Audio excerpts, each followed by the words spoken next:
this. I'm like, well, he goes, yeah, you're having a heart attack? Yes, having a heart attack. I'm like, oh my gosh, you know. Don't do that. That's what the fabric's for. Just the bottom so it can't fill with water.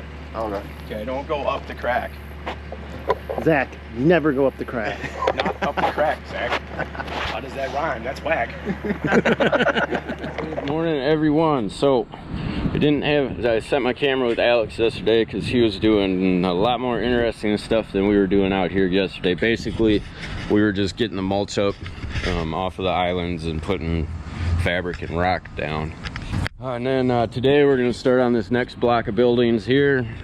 Same thing we did over there.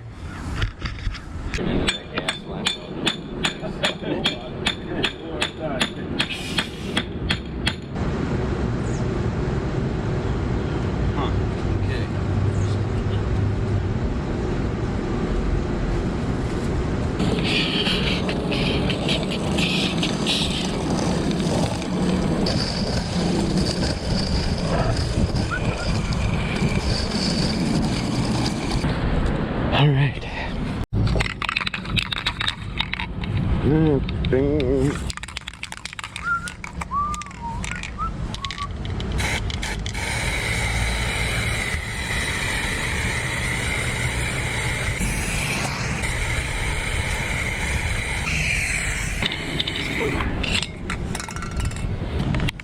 I should buy stock in a company that makes this marking paint, because good God, Tim and Alex go through it like you would not believe.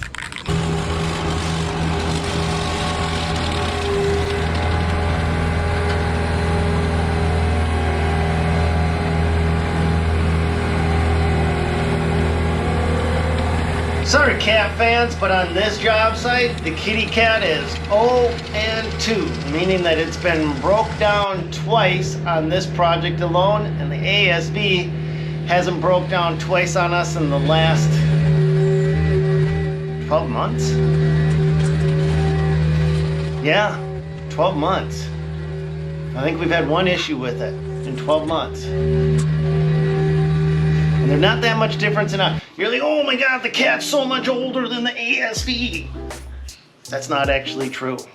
They don't have that many difference in hours. I think the cat has less than 1,000 hours and the ASV has 400 to 500 hours.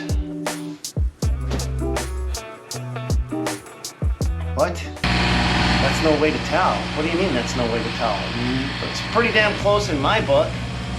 That's not that many hours on either machine, and we shouldn't have that many problems with the cat, except for the fact that the cat was, I think, emotionally and physically abused by the last person that owned it, if you couldn't tell. And if you're wondering where I get that statement from, go back and watch the video before. I think the guy that owned it buried it in a swamp and tried to destroy it, and then at the last moment decided, oh, I'll just sell it to the dirt monkey instead.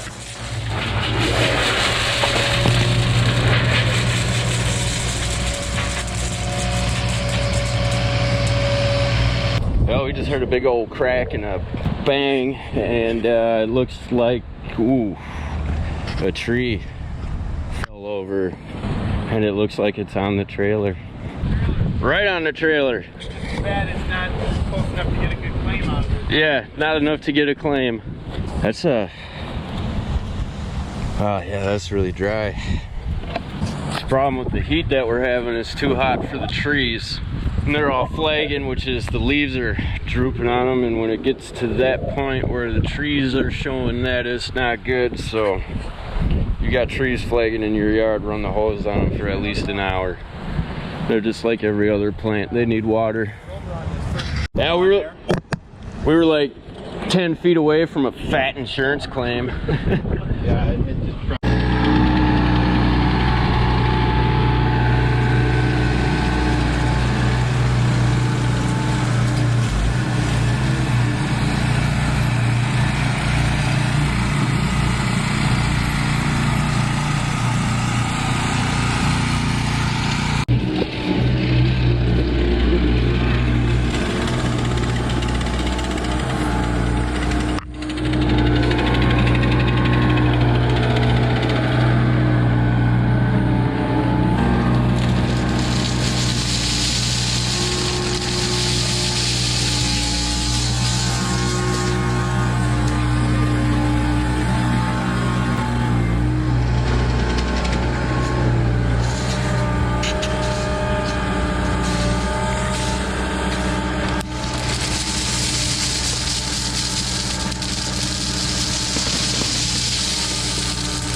dirt and put it in the skid loader to pick it up to put it in the loader? Why wouldn't you just scoop it directly into the loader?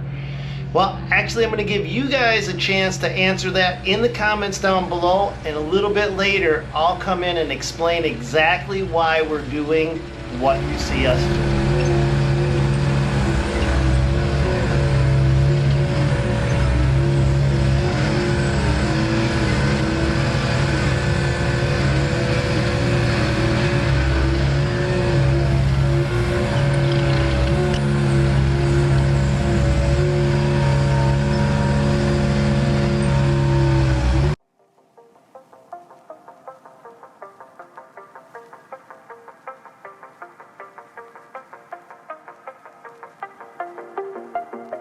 All right, so let me explain why we're using the skid loader to put the dirt into the bucket of the loader.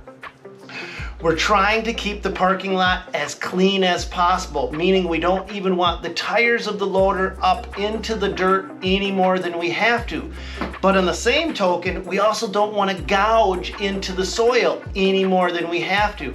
And for us to be able to grab that dirt smoothly and evenly would mean the loader would have to go from the asphalt parking lot, bounce up and over a curb while it's digging down. And remember, there's utilities all throughout this complex. We can't afford to hit any of those utilities. So to play it safe, we're using the skid loader to skim the top coat off and just toss it into the bucket of the loader. That's keeping the parking lot clean and keeping us from damaging any underground utilities. But I'm sure some of you guys figured that out just by watching the video.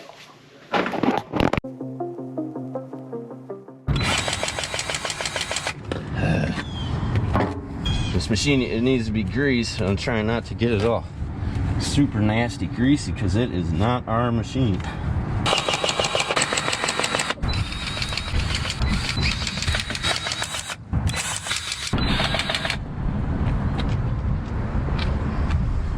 You think that these will take grease? Well, we're gonna find out. Take a look at this. One of the pins locked out, and look at how it's chewing that up. Good Lord. We're gonna have to take some stuff apart. Actually, I think we might have to pull that out.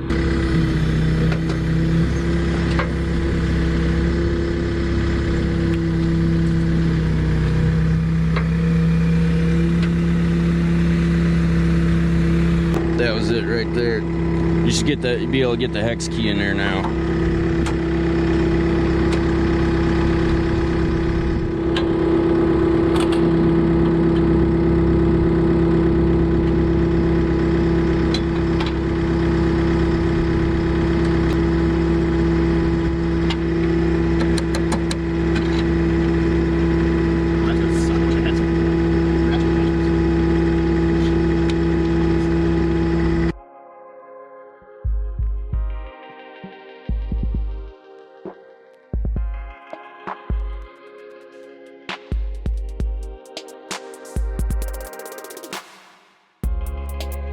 Got a little bent. Oh, I can hear you cat guys screaming at the computer. The ASV is broke down. The ASV is broke down. And you are right. The ASV did have some maintenance that we had to do on this job site when we lost a few of the pins. I wanted to include this segment in here just so you cat guys didn't think I was just pissing in your Cheerios only and not going after ASV at all.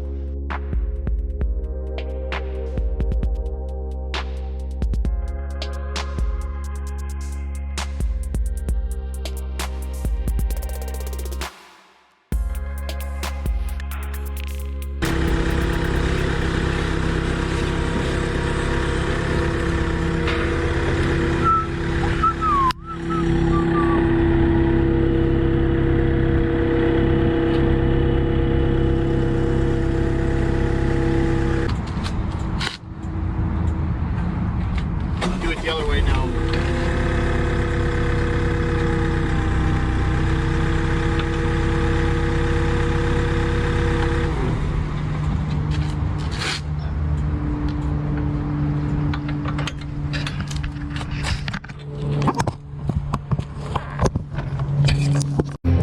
I don't know if you'll be able to see in the video, but Those threads are, that's the technical term.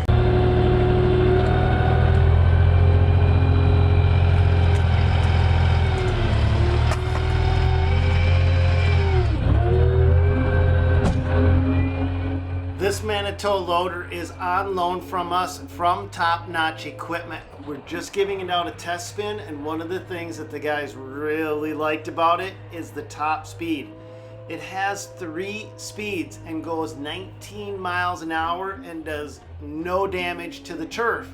The problem with this Manitou loader is it sold immediately the day we returned it and was not available. So if you wanted to buy it, unfortunately, even if we wanted to buy it, it wasn't around. That sounds like Johnny. Oh, it is Johnny. Look at all that river rock. We're gonna find some more agates. Blaine and I, between the two of us, we got a pretty good pile of them going on. Freaking love rocks. Bam, bam, bam, bam.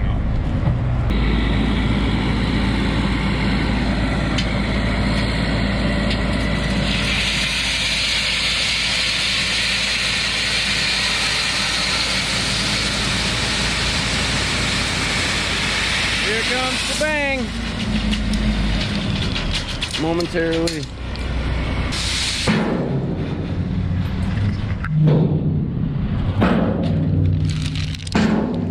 Fresh. Nice. All right, so plan for the day. Blaine's truck is going into the shop because it's a Ford, and believe it or not, the manifolds are shot on there. Probably came off the line with a hole in the exhaust. Oh, there he is.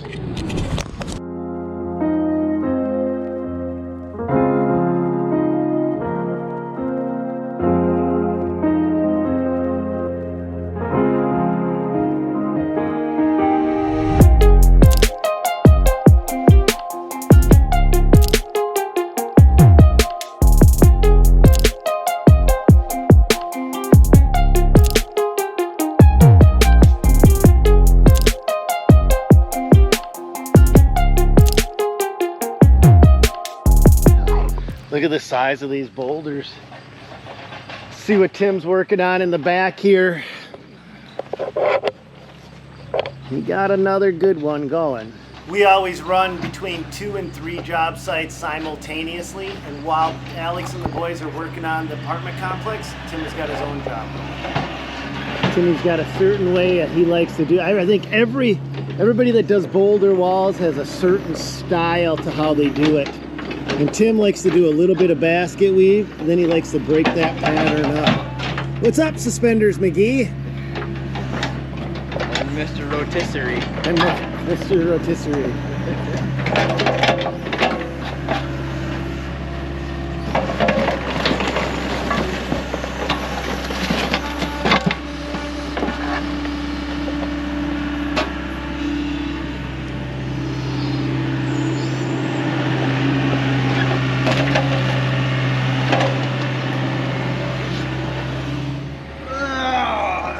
Like a rotisserie chicken in that thing, man. Mr. Rotisserie. No air conditioning inside the cab? Cooked, man. I'm probably medium rare, medium rare right now. Hey, the day Art had the heart attack, it was pretty hot out, wasn't it? No, it wasn't too bad. It was about 9:30 in the morning. They really weren't working too hard yet. Sam came up to me, and he was saying, "Hey, Art's saying his chest hurts and it's on his left side and he can't catch his breath." And he goes, "I don't know, I Googled it, I think he's having a heart attack or something." I'm like, "Oh, okay." So I'm like, well, that's worth going to check out, right? So I went over there and hey, how's it going? And he's like, he can't breathe, and he's like, I'm gonna try to go till noon. And I'm like, you sure? You wanna go till noon? I go, you maybe should go get checked out. If you can't breathe and your chest's cramping up. And he says, yeah. I'm like, you sure? It's up to you, but I think you should go. I'll take you right now. And he's like, yeah, all right, let's go. So you hopped him in your truck? In my truck, yep. Okay. And hiked him down to the emergency room, or? Well, he did. So the whole time, it's only like probably 3 miles away from where I took him. Right.